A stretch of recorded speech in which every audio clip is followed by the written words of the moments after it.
Que Valenciennes et son stade Ningesser ont quitté la première division.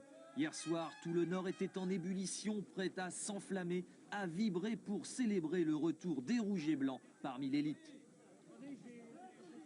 C'est le délire à fond, le délire. Et ce soir?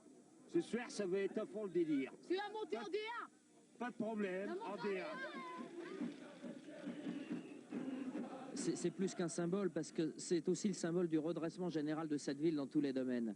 Mais en revenant sur ces valeurs du passé, vous savez, se projeter dans l'avenir, c'est revenir parfois un peu vers le passé. Et c'est terrible, ça va beaucoup plus loin que le simple match de football et que la simple D1.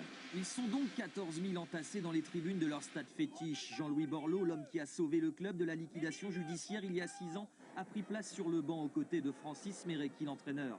Début de match timide de Valenciennes, qui ne se crée pas de véritable occasion jusqu'à la demi-heure de jeu.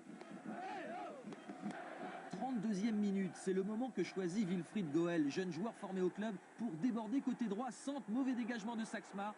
David le frappeur n'a jamais aussi bien porté son nom. 1-0, Ningesser exulte.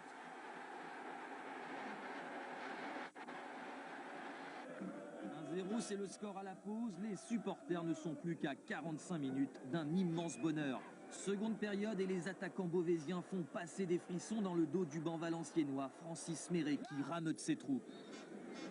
Reste là. Oui.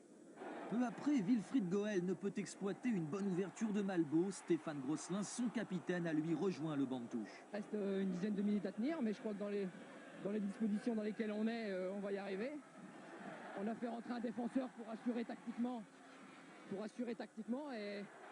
Et 22h15, le coup de sifflet final de Monsieur Salon. Ça y est, après 10 ans de purgatoire, VA remonte, explosion dans le stade, où rarement une ville s'est autant identifiée à son club.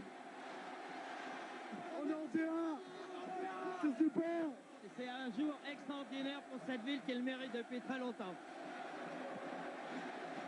Minuit, sur la place d'Armes, Valenciennes fête ses héros. La nuit sera longue, très longue. Les résultats de cette dernière journée en deuxième